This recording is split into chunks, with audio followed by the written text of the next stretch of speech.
Good morning to the genius community, including you. As I hope you know if you've been watching these videos, today I'm going to tell you a story about something. It's a transformation that's really happened for me in the course of the past couple of weeks, and I just want to get everyone caught up on this because it's going to inform the videos as they progress forward, and it's probably looking like it's also going to mean another book. But it begins with the absent but implicit. Absent but implicit being a concept that it was introduced to me by a guy named Michael White, and that I've talked about in other times in other videos. The absent but implicit being an invitation to double listening, looking for a secondary story, way to come across preferred identities and preferred ways of being. In the context of conversations, whenever anybody says anything, the idea with the absent but implicit is that contained within that statement is more than just that statement. It's very important to understand that this is not about some kind of unconscious knowledge, something that the person isn't aware of that they're talking about. It's more about something that they're very, very aware of and connected to and feel profoundly strong about, but that they don't necessarily speak. And that gets to the importance of what we're going to get to. But before we get to that, I want to tell you another story. So I'm very fortunate and grateful to have a number of people in my life who I love very much, but two of the most important of those people are my children, my son and daughter. And I had noticed over maybe a year and a half now, at least a year, that not only in their music but also in their way of speaking, they were swearing more, and especially using the F-bomb. And I had a number of conversations with them, especially with my son, about my own experience of that specific word and how it linked back for me to a culture of violence and destruction. And I found it to be disturbing, and we continued to talk and talk and talk. And it was actually in a conversation that I had with my daughter, where she informed me that her experience of swearing, as she got more into her songwriting practice, and found that swears in the songwriting was something that she was interested in, and that a person that she was interested in listening to, that there were swears in her lyrics, that swearing for them is more about genuineness and clarity and lack of judgment. So I was stunned and amazed and taken aback and completely surprised by that new knowledge.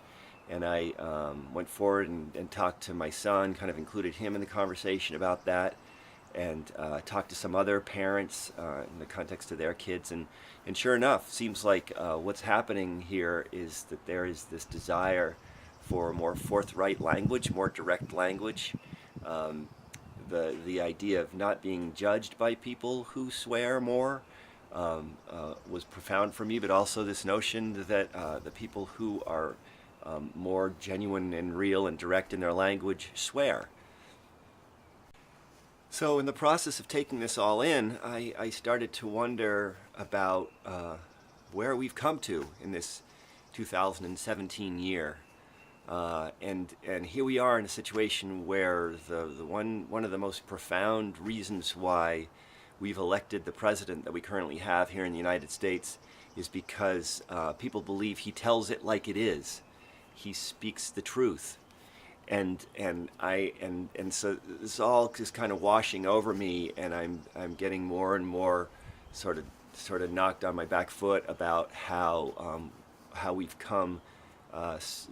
We've been doing this language thing so long, and yet we're still in a situation where our kids are looking for us to be more direct and be more real and be more specific and be more out there and truthful and not hiding what we mean in the context of what we say. I think about Victorian language, where, as far as my experience goes, when in the Victorian time is one example of language that's not clear and direct. I mean, you rarely had any idea what anybody was talking about. Everything was innuendo, and everybody had to try to figure out what somebody was actually speaking to. And it got me to think about this notion of the absent but implicit. Very, very important idea for me in the context of my entire existence. I'm constantly thinking about sort of the secondary story and the idea of let me give you an example. If somebody were to tell me that they don't like liars, I think about a commitment to the truth. I think about a knowledge there about there's a reason why they don't like liars that's connected to something that this person stands for. That's a secondary story. That's a preferred identity. That's a thing that this person knows and cherishes and holds, but that doesn't speak about for some reason. But it certainly can be known because simply you would ask, well, I'm curious about what that says about what you stand for, what matters to you. Again, in a curious context, if you watch earlier videos, it's a genuine curiosity. It's not, what do you mean by that? Which is clearly not an interest in learning what you mean by that.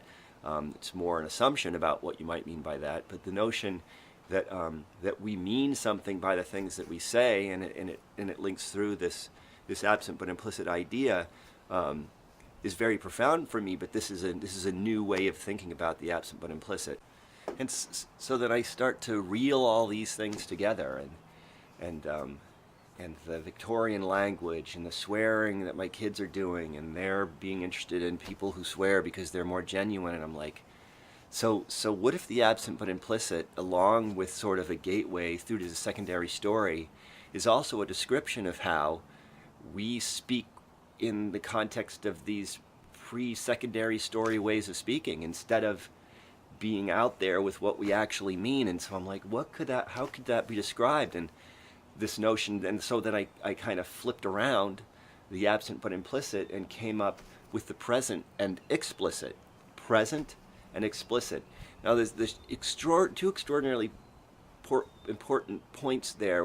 One being the present.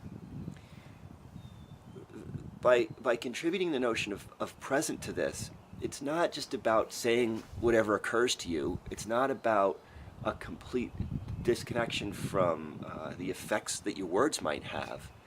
And so for me, in my own experience, practice of being present in the moments of my life, in my thoughts, in my breath, for me, it makes it less likely that I'm going to say something that's simply hurtful to another person. It might be hurtful, but it's not going to be unintentionally hurtful. So it brings me way back to a position of intention. And so then to the second point, the explicit, this isn't explicit like cursing, swearing, although that could be part of it. That becomes another color in the palette. But it's more about explicit as opposed to implicit, which is rather than implying something, to say it. To say it. I'm talking about saying. And so then we take this back into back to a more thoughtful position. This is not just saying the first thing that comes to my mind. This is about creating a language that has a genuineness and a directness that is not holding back some position that I'm concerned about saying. It's not about not being connected to the effects these words might have on other people, but it is about re-engaging in the power of language in a time where language is being used in ways that seem direct, but aren't. That we are time after time after time, even in the context of advertising, being convinced of things that are not real, being told certain things and not other things, so that we'll go in directions that are consistent with an intention that's not particularly thoughtfully derived, and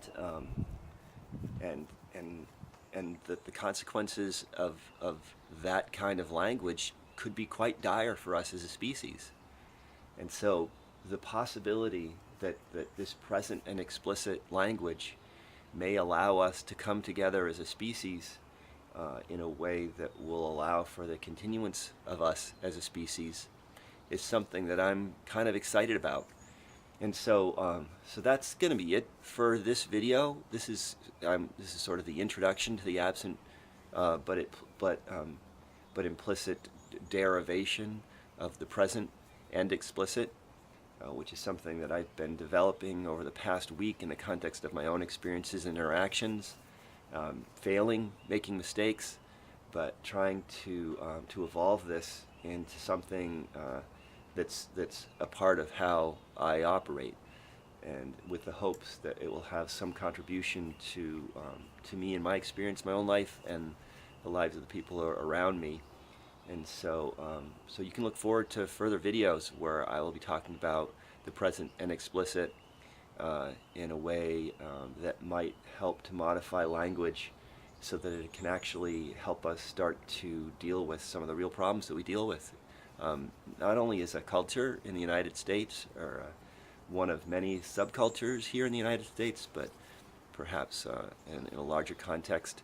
And just as a caveat to that, I'm not sure in the context of other languages, even as English is used in other countries, how much of this sort of lack of clarity exists there.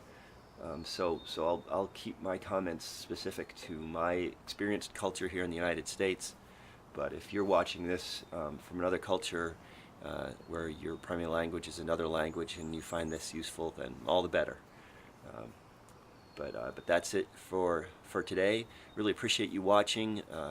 Please subscribe if you want to, and I really appreciate the time that you take to watch these videos. Please be in touch with me. All my contact information is at the end of the video, and I'll talk to you next week.